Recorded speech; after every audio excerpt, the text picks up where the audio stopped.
Welcome back to football story. और आज की वीडियो में हम डिस्कस करेंगे बार्सिलोना की ट्रांसफर न्यूज़ और बार्सिलोना के प्री सीजन और उसके बाद लियोनेल मेसी का जो डेब्यू हुआ है इंटर मियामी की तरफ से उसके बारे में हम बात करेंगे। और एम्बाप्पे का जो सागा चल रहा है इस वक्त उसको भी कवर करने की कोशिश करेंगे। तो वीडियो आखिर तक जरूर देखिएगा और चैनल अगर आपने अभी तक सब्सक्राइब नहीं किया तो चैनल को जरूर सब्सक्राइब कर लीजिएगा।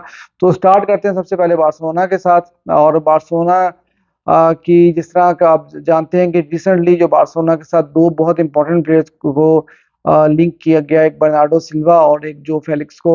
और आप जानते हैं कि फाइनेंशियल स्ट्रगल तो इस वक्त बार्सिलोना कर ही रही है और ये दोनों प्लेयर्स के साथ जो जो पॉसिबिलिटीज है उनको बाय करने का ऑप्शन तो बार्सिलोना के पास बिल्कुल भी नहीं है। सिर्फ एक ही ऑप्शन बनता है, वो है लोन के ऊपर। अगर इन इन प्लेयर्स को लिया जाए या इन दोनों में से किसी एक प्लेयर को लिया जाए तो लोन पे वो बार्सिलोना की तरफ से आ सकते हैं। और दूसरी चीज ये है कि फिर अगले सीजन में उनको बाई आउट क्लाउज हिट करके या वट एवर द कंडीशंस जो इन दोनों क्लब्स मैनचेस्टर सिटी या एथलेटिको मैड्रिड के साथ जो भी डील होती है तो उस प्राइस को बार्सिलोना पे करे अगले सीजन में और भी प्लेयर को परमानेंटली अपने क्लब में शामिल कर ले। तो ये एक अपॉर्चुनिटी बन सकती है इसके अलावा और कोई ऑप्शन नजर नहीं आती।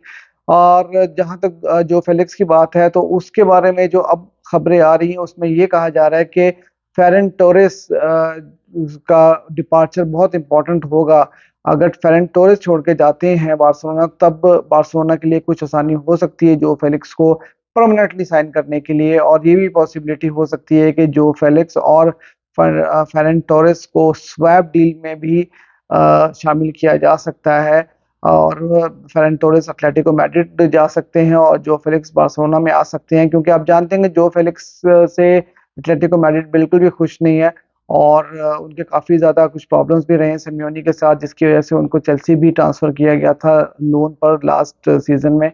तो ये जो है एक अपॉर्चुनिटी बन सकती है बार्सिलोना के लिए। तो ये एक इम्पॉर्टेंट न्यूज़ थी जो आपके साथ शेयर करनी थी मुझे। और उसके बाद अब्दे के बारे में एक अपडेट ये आई है कि चावी काफ़ी ज़्यादा इम्प्रेस्ड है उनके साथ। और चावी ने मैनेजमेंट को ये बात कही है कि अब्दे को स्क्वाड में रखा जाए क्योंकि वो अगले सीजन में बार्सिलोना के लिए काफ़ी इंपॉर्टेंट रोल प्ले कर सकते हैं। तो ये एक अच्छा साइन है क्योंकि अब्दे ने रिसेंटली काफ़ी अच्छी परफॉर्मेंसेस भी दी हैं। और अब्दे के बारे में बार्सिलोना के बहुत सारे फैंस और पेजेस ये बात कर रहे थे कि अब्दे को बार्सिलोना को ज़रूर ट्राई करना चाहिए, बार्सिलोना में उनको ज़रूर मौका मिलना चाहिए। और लगता यही है कि अब्दे अब शायद अगला पूरा सीजन बार्सिलोना में खेलें। अब ये देखना होगा क्या वो बेंच से आया करेंगे, बेंच करेंगे उनको चाबी ज़्यादा या उनको प्लेइंग मिनट्स मिलेंगे, तो ये तो अब आने वाला टाइम ही बताएगा। और दूसरी चीज़ ये थी कि बार्सिलोना के आज रात जब मैं ये वीडियो बना रहा हूँ तो इसके बाद बार्सिलोना और जुवेंटस का प्री सीजन गेम था। लेकिन वो गेम पोस्टपोन्ड हो गया क्योंकि बार्सिलोना के तकरीबन 8-9 प्लेयर्स ऐसे हैं जिनको स्टमक प्रॉब्लम हो गया, जिसकी वजह से वो फुल्ली फिट नहीं थे। और बार्सिलोना और जुवेंटस की ये गेम कैंसिल हो गई है। तो ये एक थोड़ा सा मतलब सेटबैक है बार्सिलोना फैंस के लिए, क्योंकि काफ़ी टाइम हो गया था बार्सिलोना को खेलते देखते हुए। तो अब बार्सिलोना फैंस को थोड़ा और इंतजार करना पड़ेगा। और एक और चीज़ भी ये बताता चलूँ आपको कि जो आप जानते हैं कि ये प्री सीजन गेम्स हैं। और जब फर्स्ट ट्रेनिंग सेशन हुआ तो बहुत सारी टीम्स के, यूरोप की बहुत सारी टीम्स के काफ़ी सारे प्लेयर्स ऐसे हैं जो फर्स्ट ट्रेनिंग सेशन में ही वो इंजरी का शिकार हो गए थे। तो ये स्टार्ट में होता है क्योंकि प्लेयर्स जो हैं वो वेकेशन पे होते हैं, वो अपनी फिजिकल फिटनेस पे इतना ज़्यादा फोकस नहीं कर रहे होते। वो एकदम से आके ज़रा इंटेंस किस्म की ट्रेनिंग जब वो करते हैं तो प्लेयर्स जो हैं वो थोड़ा इंजर्ड हो जाते हैं। तो इसमें ज़्यादा घबराने की कोई बात नहीं है, काफ़ी सारे टीम्स की इस तरह की न्यूज़ आई हैं। तो अब देखना ही होगा कि बार्सिलोना का अगला गेम कब होता है जुवेंटस के साथ, या हो सकता है कि ये गेम बार्सिलोना शायद कैंसिल हो गया हो या पोस्टपोन हो या इसको दोबारा खेला जाएगा। तो ये अब इसकी खबर बाद में ही आएगी। अब बात करते हैं लियोनेल मेसी का जो डेब्यू हुआ है इंटर मियामी की तरफ से। क्या शानदार डेब्यू किया उन्होंने, एक टीम जो 12 मैचेस से नहीं जीती थी अपनी लीग में।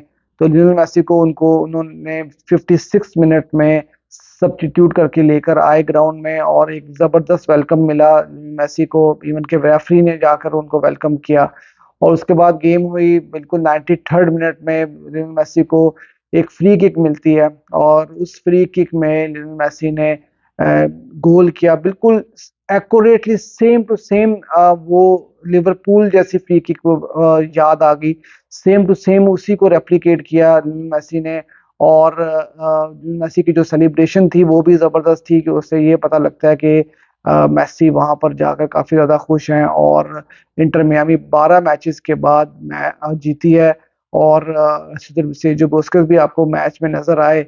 और आपने ये भी देखा कि जो इस टीम के ओनर हैं डेविड बैकम, वो खुद एक जबरदस्त फ्री किक के लिए जाने जाते थे और जबरदस्त फ्री किक्स लगाते थे। तो जब मेसी ने वो गोल किया तो वो काफी ज्यादा इमोशनल भी हो गए थे। तो लियोनेल मेसी अब के जाने के बाद से अब यूएस की जो एमएलएस लीग है उसको भी कवर किया जाएगा। आप जानते हैं कि मेसी के गोल करने के बाद से पूरे सोशल मीडिया के ऊपर हर जगह पर एमएलएस की न्यूज आनी शुरू हो गई है। बिल्कुल उसी तरह जिस तरह रोनाल्डो ने जब सऊदी लीग को ज्वाइन किया था तो पहले कोई भी सऊदी लीग को नहीं देखता था, लेकिन अब हर कोई सऊदी लीग को जरूर डिस्कस करता है। तो ये बड़े बड़े प्लेयर्स की जो एक लेगेसी होती है वो ऑब्वियसली इन लीग्स को भी, क्योंकि बाज दफा कुछ प्लेयर्स ऐसे होते हैं जो कि अ, मतलब लीग्स को उठा देते हैं, और मेसी और रोनाल्डो बिल्कुल इसी तरह के प्लेयर्स हैं। अब बात करते हैं पीएसजी के बारे में। और पीएसजी और एम्बापे का जो रिलेशनशिप है वो काफी ज्यादा खटाई की तरफ चला गया है। और पीएसजी ने एक लेटर भी लिख के दिया है एम्बापे को, और जिसमें उन्होंने कहा है कि या तो आपको एग्री करना पड़ेगा एक्सटेंशन, या आपको एग्जिट करना पड़ेगा क्लब को इसी सीजन में, इसी विंडो में। और मेरे ख्याल में उनको 10-15 दिन का टाइम मजीद दिया है, उसमें उनको फैसला करना होगा। और अब जिस टाइम पे मैं ये वीडियो बना रहा हूँ उस टाइम पे कुछ न्यूज़ इस तरह की भी आ रही हैं कि पीएसजी और एम्बापे के लॉयर्स इस टाइम पर कुछ नेगोशिएशंस कर रहे हैं इस तरह की, कि वो किसी तरह से इस एग्जिट को पॉसिबल बनाएं। कुछ टर्म्स एंड कंडीशन कुछ इस तरह की देखी जाएंगी, ताकि पीएसजी भी चाहेगा कि कितना बड़ा सुपरस्टार, जो मेरे ख्याल में मेसी रोनाल्डो के बाद इस वक्त सबसे बड़ा प्लेयर एम्बापे ही है, और उनको पीएसजी कभी भी नहीं चाहेगा कि इतनी स्पेंडिंग करके उनको लेकर भी आए, उनके ऊपर इतनी इन्वेस्टमेंट भी की और उनके टीम भी बनाई थी पीएसजी ने। और वो नहीं चाहेंगे कि पीएसजी छोड़कर एम्बापे जाएं, और जाएं तो बिल्कुल फ्री में चले जाएं तो पीएसजी को बहुत बड़ा नुकसान होगा। तो ऐसा पीएसजी कभी भी नहीं चाहेगी। इसलिए पीएसजी चाहती है कि उनको सेल किया जाए, और उनको सेल करने के बाद एक अच्छी खासी अमाउंट जो है वो रिकवर की जाए। तो देखते हैं कि अब ये सागा कहाँ तक जाता है और एम्बापे क्या डिसाइड करते हैं। क्या वो इसी ट्रांसफर विंडो में एग्जिट करेंगे पीएसजी से, या वो एक्सटेंशन की तरफ जाएंगे? क्योंकि अगर वो एक्सटेंशन की तरफ जाते हैं तो वो काफी ज्यादा अब पैसा उस वक्त भी एम्बापे कमा सकते हैं। लेकिन मुझे ये लगता है कि हॉलैंड के स्पेशली इस वक्त one of the favourite player हैं वो, अब बैलन डोर जीतने के। और आप जानते हैं कि मैनचेस्टर सिटी की तरफ से वो चैंपियंस लीग भी जीत चुके हैं। तो मुझे ये लगता है कि इस चीज की वजह से एम्बापे ने इस चीज को सोचा है कि वो पीएसजी की तरफ से नहीं खेलेंगे, और उनको कोई सी सीरियस क्लब में लाइक रियल मैड्रिड में उनको जाना पड़ेगा, जहां पर वो बैलन डोर के लिए नॉमिनेट भी हो सकें, जीत भी सकें, और चैंपियंस लीग के लिए भी वो कंटेंडर रहें। तो अब देखना ये होगा कि क्या रियल मैड्रिड इतना कैश मैनेज कर पाएगी, क्योंकि वो बेलिंगम को भी उन्होंने साइन किया है और वो काफी हैवी अमाउंट में उन्होंने साइन किया है। अभी कोई खातिर हुआ एग्जिट्स जो हैं वो इस विंडो में कुछ ज्यादा नजर नहीं आई, लेकिन अभी तक तो कहा यही जा रहा है कि एक आधी बड़ी एग्जिट करनी पड़ेगी उनको, काफी हैवी अमाउंट का कोई प्लेयर, बड़ा प्लेयर जी बेचना पड़ेगा रियल मैड्रिड को, अगर उनको अम्बापे को साइन करना है। तो अगर अम्बापे मुझे लगता है 120-150 मिलियन की रेंज में अगर रियल मैड्रिड ने उनको खरीदना है, तो क्या वो फाइनेंशियल फेयर प्ले में अपने आप को क्लीन रख पाएंगे, और क्या वो इतना कैश जनरेट कर पाएंगे इसी विंडो में? तो ये आने वाला टाइम ही बताएगा। तो आपने भी मुझे जरूर बताना है कि क्या अम्बापे वाकई में इसी ट्रांसफर विंडो में रियल मैड्रिड की तरफ आ पाएंगे कि नहीं आ पाएंगे, और आपको लियोनेल मेसी का डेब्यू कैसा लगा? तो चैनल अगर आपने अभी तक सब्सक्राइब नहीं किया तो चैनल को भी जरूर सब्सक्राइब कर लीजिए।